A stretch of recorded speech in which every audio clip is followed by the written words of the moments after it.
जो लोग मेरे इस चैनल पर नए हैं या फिर मेरा ये वीडियो किसी और सोशल मीडिया प्लेटफॉर्म पर देख रहे हैं, वो मेरा YouTube channel political Tamasha with doctor Arshi को सब्सक्राइब करके वहां पे लगी बेल आइकॉन को जरूर दबा दें, ताकि आपको हमारे आने वाले हर रीसेंट वीडियो की अपडेट्स मिलती रहे। और दोस्तों, अगर आपको हमारा काम पसंद आता है, हमारे वीडियोस पसंद आते हैं, आपको इंफॉर्मेटिव लगते हैं, तो www.patreon.com/drarshi इसका लिंक मैं इसी वीडियो को डिस्क्रिप्शन में दे रही हूँ। उस पर क्लिक करके आप अपने इस चैनल को सपोर्ट कर सकते हैं इसके पेट्रॉन बन करके। और दोस्तों, आप अपने YouTube चैनल की मेंबरशिप भी ले सकते हैं और इसका लिंक भी मैं इसी वीडियो के डिस्क्रिप्शन में दे रही हूँ।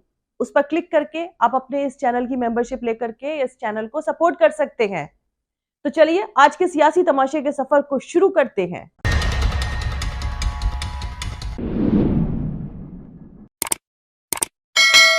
जब इंडिया की 26 दलों की बैठक बेंगलोर में होती है तो मोदी जी घबराकर इतने ज्यादा घबरा गए कि उन्होंने ऐसे ऐसे दलों को बुला लिया, हम तुम कहां कैसे लेकिन वेकिन मेकिन सारे दलों को बुला लिया। 38 दलों की मीटिंग की, जिसमें से ज्यादातर दल 26 दल ऐसे हैं जिनके एक भी सांसद नहीं है।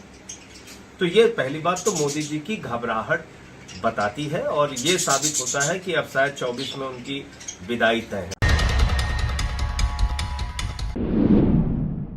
ऑपोजिशन पार्टीज ने ट्यूसडे शाम को जब अपने अलायंस यानी गठबंधन का नाम इंडिया का ऐलान किया, तब से यह नाम चर्चा में बना हुआ है। नरेंद्र मोदी की अगुवाई वाले एनडीए गठबंधन की बैठक के बाद कई सहयोगी दल के नेता और बीजेपी से जुड़े नेता इंडिया नाम पर अपना ऑब्जेक्शन दर्ज करा चुके हैं। कुछ नेताओं से लेकर भक्तों तक को अब इंडिया से नफरत हो गई है और भारत याद आ गया है। असम के मुख्यमंत्री हेमंत बिस्वा शर्मा ने तो अपने ट्विटर बायो से इंडिया हटाकर वहां भारत लिख दिया है। अब से शायद बीजेपी के लोग इंडिया गेट को भारत द्वार बोला करेंगे। लेकिन बीजेपी के नेताओं से लेकर भक्तों तक को मालूम होना चाहिए कि मेरा भारत महान का नारा भी राजीव गांधी ने दिया था 1980 यानी 1980 के लोकसभा इलेक्शन कैंपेन के दौरान, जबकि बीजेपी वाले कभी इंडिया छोड़कर कुछ बोले ही नहीं। अटल बिहारी वाजपेयी पूरा चुनाव शाइनिंग इंडिया पर लड़े थे और 38 सियारों के झुंड के नेता का make in India, Khelo India, startup India, digital India, जीतो इंडिया, सब कुछ सेठ को बेच दो इंडिया वगैरह वगैरह। जिनको इंडिया की जगह अब भारत याद आ रहा है, उनको पता होना चाहिए कि उनके आका ने खड़ा हो जा भारत नहीं, स्टैंड अप इंडिया का जुमला दिया था। बनाओ भारत में नहीं, उनके आका ने मेक इन इंडिया का जुमला दिया था। साफ करो भारत नहीं, उन्होंने क्लीन इंडिया का जुमला दिया था। खेलो भारत नहीं, उन्होंने खेलो इंडिया का जुमला दिया था। शुरू करो भारत नहीं, स्टार्टअप इंडिया का जुमला दिया। डिजिटल भारत नहीं, उन्होंने डिजिटल इंडिया का जुमला दिया। खैर, अब जब ऑपोजिशन ने अपने गठबंधन का नाम इंडिया रख ही दिया है, तब जाकर हेमंत बिस्वा शर्मा समेत तमाम बीजेपी के नेता और भक्तों को पता चला कि इंडिया नाम अंग्रेजों ने दिया हुआ है। ये गुलामी की निशानी है। डर और आयरनी यानी विडंबना देखिए कि startup India, stand up India, digital India, Khelo India, make in India जैसी स्कीम्स चलाने वाली मोदी सरकार के सपोर्टर्स अब इंडिया को क्रिटिसाइज कर रहे हैं। दोस्तों, डेमोक्रेसी यानी जमहूरियत कुछ वर्ड्स की मोहताज नहीं है। वर्ड्स के पीछे के सेंटिमेंट्स और काम मायने रखते हैं।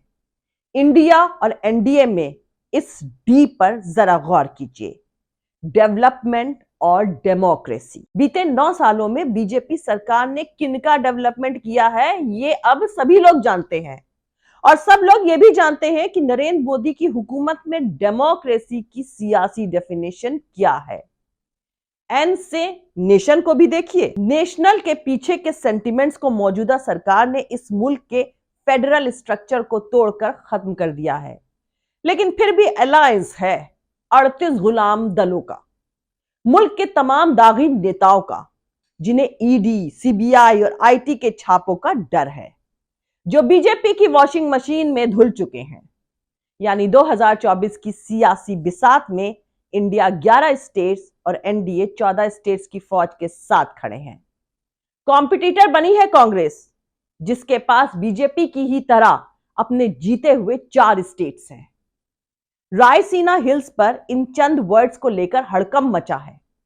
जिस एक शख्स को संसद में बोलने से रोका गया, अनक्वालिफाइड डिक्लेयर किया गया, उसी के दिए चंद वर्ड्स इंडिया में डेमोक्रेसी की नई डेफिनेशन गढ़ रहे हैं। वहीं दूसरी तरफ बेंगलुरु में बीजेपी के खिलाफ एकजुट हुई पार्टियों की 2 दिन चली बैठक में जो सियासी दल शामिल हुआ, वो कभी एक दूसरे के विरोधी हुआ करते थे, मगर अब साथ आने को तैयार दिख रहे हैं। इस लिस्ट में अहम नाम कभी कांग्रेस की विरोधी रही अरविंद केजरीवाल की आम आदमी पार्टी भी शामिल है। लेकिन इस गठबंधन में असदुद्दीन ओवैसी की पार्टी AIMIM शामिल नहीं है। ना ही ओवैसी पटना या बेंगलुरु वाली बैठक में गए। अब कहा जा रहा है कि ऑपोजिशन पार्टियों की बैठक में मौलाना बदरुद्दीन अजमल और असदुद्दीन ओवैसी को ना बुलाकर कांग्रेस ने साफ बता दिया है कि उसको सिर्फ मुसलमानों का वोट चाहिए, सियासत में हिस्सेदारी नहीं। कोई भी पार्टी भारतीय मुसलमानों को अपने पांव पर खड़ा होना नहीं देखना चाहती है। कुछ मुसलमान जानकारों का कहना है कि जिस आम आदमी पार्टी ने कांग्रेस को दिल्ली में से तकरीबन खत्म और पंजाब में सत्ता से बेदखल कर दिया है, उस पार्टी को तो अपने गठबंधन में शामिल कर लिया, मगर जो AIMIM UPA सरकार के वक्त गठबंधन में शामिल था, उसको शामिल करने में तकलीफ हो रही है। खैर दोस्तों, ऐसे में सवाल ये उठता है कि अक्सर बीजेपी को घेरने वाले ओवैसी इस ऑपोजिशन के गठबंधन इंडिया का हिस्सा क्यों नहीं है। AIMIM स्पोक्सपर्सन वारिस पठान ने कहा है कि जो सो कॉल्ड सेक्युलर पार्टियां हैं, 2 दिन बेंगलुरु में रही, उन्होंने हमको तो नहीं बुलाया, हम तो इनके लिए सियासी तौर से अछूते हैं।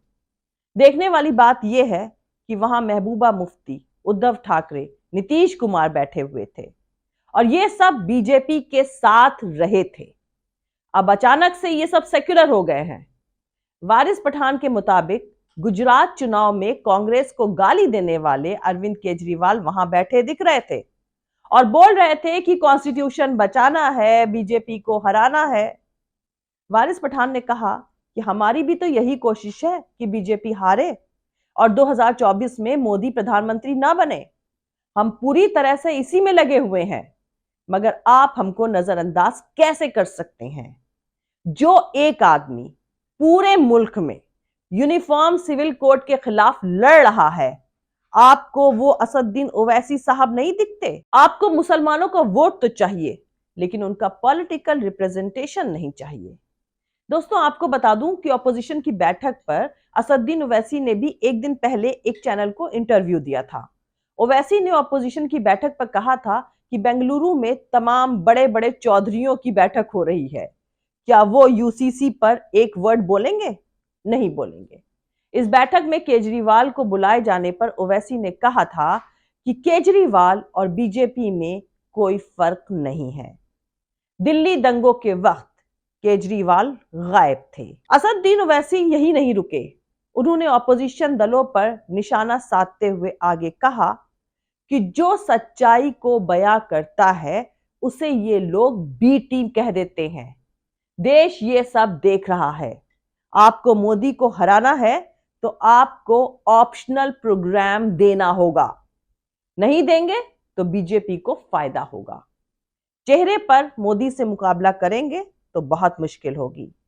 चेहरे पर मुकाबला मत कीजिए मोदी से, 540 सीट पर मुकाबला कीजिए।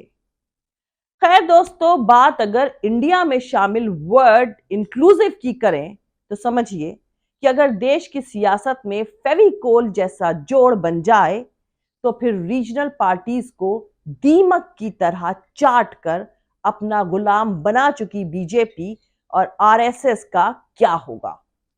यकीनन मौजूदा सियासी हालात शय और मात के हैं। कांग्रेस ने साफ कर दिया है कि यह सत्ता की नहीं, आइडियोलॉजी की लड़ाई है। मुद्दों के हथियारों के साथ है। बीजेपी के मेन हथियार नफरत, उसके खिलाफ है। रायसीना हिल्स में कोहराम इसलिए है क्योंकि बीजेपी के लिए इस हथियार की काट बहुत मुश्किल है। साहेब के 9 साल का रिपोर्ट कार्ड सिवाय झूठ, फांदेबाजी और लोगों को गुमराह करने के अलावा कुछ भी नहीं है। लेकिन इंडिया की इस डेफिनेशन को लोगों की रोटी, रोजगार, आजादी और सिक्योरिटी जैसे मुद्दों से जोड़कर लोगों तक पहुंचाना भी आसान काम नहीं है। इंडिया यानी ऑपोजिशन के 26 दलों में तकरीबन सारे ही इस मुद्दों पर नाकाम रहे हैं। मतलब साफ है कि उन्हें अपने अंदर के स्ट्रगल से पहले पार पाना होगा। इस सियासी बिसात में दूसरा पासा सीटों के बंटवारे का है। मध्य प्रदेश, राजस्थान और छत्तीसगढ़ में कांग्रेस बीजेपी का मुकाबला है।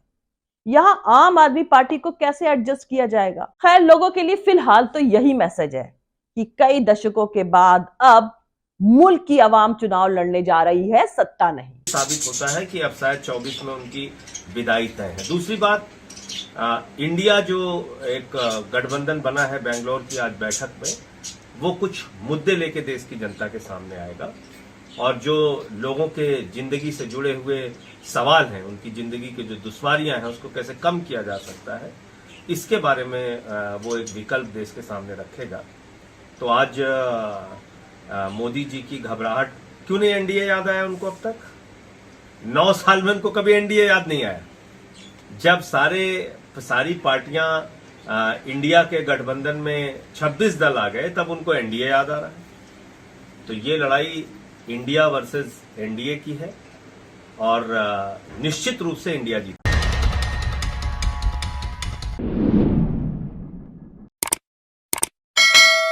मिलते हैं अगले वीडियो में किसी दूसरे नए सियासी तमाशे के साथ।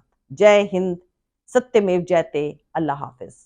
दोस्तों, हमारा पूरा वीडियो और दूसरे और वीडियोस देखने के लिए हमारा YouTube channel political Tamasha with doctor Arshi को सब्सक्राइब करके वहां पे लगी बेल आइकॉन को जरूर दबा दें ताकि आपको हमारे आने वाले हर वीडियो की अपडेट्स मिलती रहे। और दोस्तों, अगर आपको हमारा काम पसंद आता है, हमारे वीडियोस पसंद आते हैं, इंफॉर्मेटिव लगते हैं, एंटरटेनिंग लगते हैं, तो आप अपने इस चैनल की मेंबरशिप ले लीजिए। इस मेंबरशिप का लिंक मैंने इसी वीडियो के डिस्क्रिप्शन में डाला हुआ है। उस पर क्लिक करके आप अपने इस चैनल की मेंबरशिप लेकर के अपने इस चैनल को सपोर्ट कर सकते हैं। और दोस्तों, एक और तरीके से आप अपने इस चैनल को सपोर्ट कर सकते हैं, वो है इसके पेट्रॉन बन करके। और पेट्रॉन का लिंक भी मैंने इसी वीडियो के डिस्क्रिप्शन में डाल दिया है। इस पर क्लिक करके आप अपने इस चैनल के पेट्रॉन बन करके अपने इस चैनल को सपोर्ट कर सकते हैं। और आप हमें फॉलो भी कर सकते हैं हमारे ट्विटर, इंस्टाग्राम और फेसबुक पेज पर। मेरा ट्विटर हैंडल है @arshi Aziz Khan. Thank you. मिलते हैं अगले वीडियो में।